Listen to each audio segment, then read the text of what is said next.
Liz Truss. Mr. Deputy Speaker, 1 year ago on Friday, I got a phone call at 3:30 in the morning from my private secretary at the Foreign Office telling me that Vladimir Putin had begun a whole-scale invasion into Ukraine. Both airstrikes and a land invasion targeting cities across the country, including Kyiv. This was devastating news. But as well as being devastating, it was not unexpected. We'd been seeing for months the way that troops were being amassed on the border of Ukraine. And we had very good intelligence showing us exactly what Putin's plans had been. We tried for months to forestall that invasion.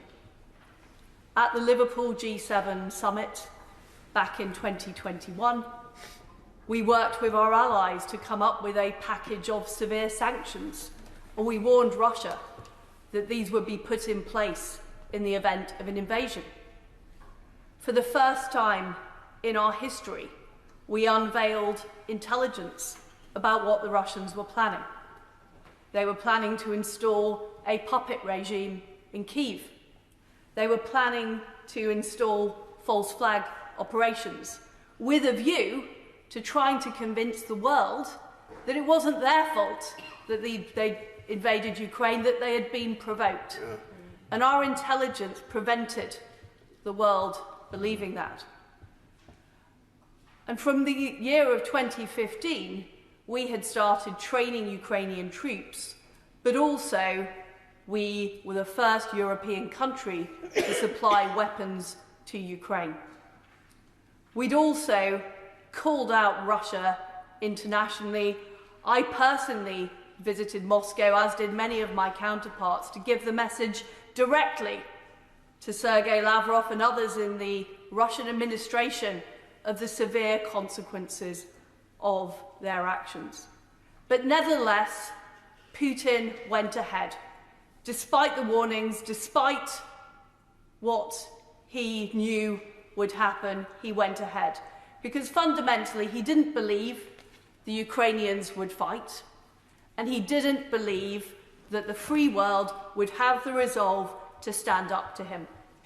Now, he was proved wrong in both cases, and from day one, we saw sheer bravery on the part of Ukrainians defending their country. And we saw an administration in Kyiv who many people had expected to leave their posts. They'd expected Zelensky and his cabinet to flee the country. They didn't. They stayed there.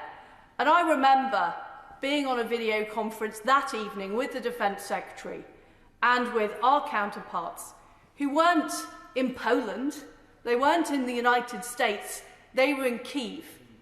And they were defending their country and asking us for our help with what we could do. And we did do all that we could. We, together with our allies, not just in the G7, but around the world, everywhere from Australia to Singapore to Switzerland, we put on the toughest sanctions. And we pushed back the Russian economy by decades. We also supplied weapons to Ukraine, and many around this chamber have commented that maybe we should have supplied weapons earlier, but I can tell you from working inside the government that we did all we could as quickly as we could to persuade allies, and we have built up now an alliance of countries supplying those weapons, and I can't wait to see the tanks, and I can't wait to see the fighter jets in Ukraine to help those brave Ukrainians. We also coordinated with our allies an international response. And at the United Nations, 141 countries stood up against Russian invasion and what Russia had done. And that too was unprecedented. But let's all be honest. We should have done more earlier. The reason that Putin took the action he took is because he didn't believe we would follow through. And we didn't take him at his word. As far back in 2007, at the Munich Security Conference, Putin made it very clear what his intentions were. He has talked on many occasions about creating a greater Russia. He took action, as we know, on Crimea, on the Donbass, but we didn't do enough. We let it pass. We collectively turned far too much of a blind eye. We also, I'm afraid to say, and this is not just the United Kingdom, this is Europe, this is the free world, we imported Russian gas and oil. We saw money flow in from Russia. Money that was later to be used to buy the weapons that would be used against the Ukrainian people. And we also failed to take action on defending Ukraine. Now, my colleague, the member for Uxbridge, commented on, sorry, the Right Honourable, of course, Right Honourable member for Uxbridge, sorry about that, I do apologise. I should, let's be honest, I should have more respect after everything. But as my Right Honourable friend commented earlier, we signed the 1994 Budapest Memorandum, which guaranteed the security of Ukraine. So we should have provided more weapons to Ukraine, and I believe we should have allowed Ukraine to join NATO. Can we imagine this situation if Ukraine had been a NATO member under Article 5 protection? This would simply not have happened. I will give way. Thank you, Mr. Speaker. The 1994 Budapest Accords also was signed by Russia that guaranteed the sovereignty of Ukraine. Absolutely right. So Russia is to blame as well. Absolutely right. Well, And America. I completely agree with my honourable friend that Russia is, of course, to blame. But we should hold ourselves to high standards. And we should follow through on commitments that we have made. And so should our other allies like the United States. And I feel that this is unfinished business in terms of offering Ukraine the security that they needed. And that is why I believe we need to learn the lessons from what has happened. Because, frankly, we were complacent about freedom and democracy after the Cold War.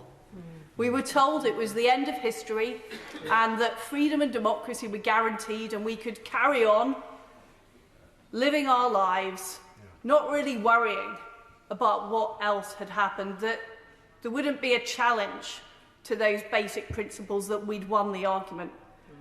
I think we know now that that argument is never finally won. Absolutely. And we need to keep winning the argument.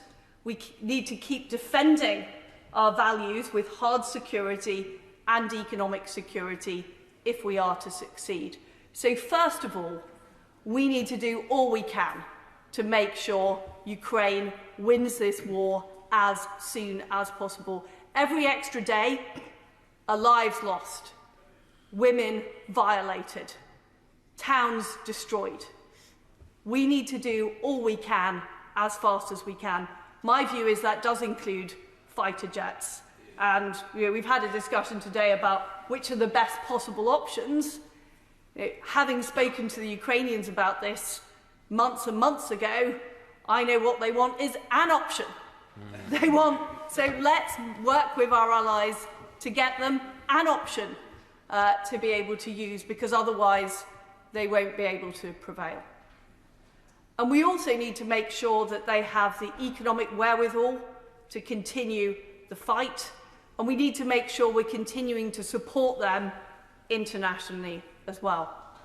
But the second thing we need to do is not be complacent when that war is won, because I do believe Ukraine will win this war. I think there is no way that Russia will win the war. But we need to make sure that the future of Russia is a more positive future than the one we enabled at the end of the Cold War. Dead right. And what does that mean? Well, first of all, it means never again becoming complacent in the face of Russian money, Russian oil and gas, instead making sure that any lifting of sanctions is tied to reform in Russia. We can never have the situation again where we enable freedom and free trade between the West and Russia, and that is then used to develop a kleptocracy, which is exactly what we have seen take place. And we also need to make sure that Russia pays for the crimes it has committed. The appalling atrocities and war crimes need to be held to account, all of them. And we need to make sure that money seized from the Russian state is used to rebuild Ukraine. That, to me, is vitally important. Of course, we in well-off countries like Britain should contribute. But I cannot imagine a situation where Russia can simply go ahead as if nothing had happened and don't contribute to rebuilding Ukraine. I think that is absolutely vital, and I will be pushing for that to happen. But the third thing we need to learn is about how we deal with authoritarian regimes more broadly. And President Xi has made it very, very clear about his intentions with respect to Taiwan. We have to take these seriously. Now, during the Russia-Ukraine conflict, the invasion by Russia of Ukraine, we have amassed, for the first time in history, a group of nations who are prepared to put on sanctions, who are prepared to act together. We need to formalise this grouping. I've described it as an economic NATO. The G7 plus our key allies, like the EU, like South Korea, like Australia, we need to bring that group together and start developing our plans now. Because what we know is that we ended up doing these things after the invasion of Ukraine. And my view is prevention is far better than cure. So let's develop these economic tools. And let's be clear with China exactly what would happen if there was an escalation with respect to Taiwan. Let's be clear about that now. And let's also make sure that Taiwan is able to defend itself. Let's not leave another free democracy undefended for an authoritarian regime to invade. That, for me, is a very important principle.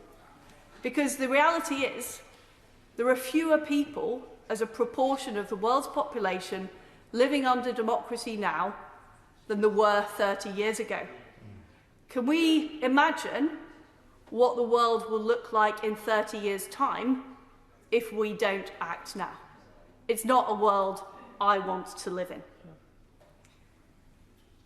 I think we've had some excellent contributions to the debate, and I'm very pleased about the unity we're seeing and continuing to see across the United Kingdom.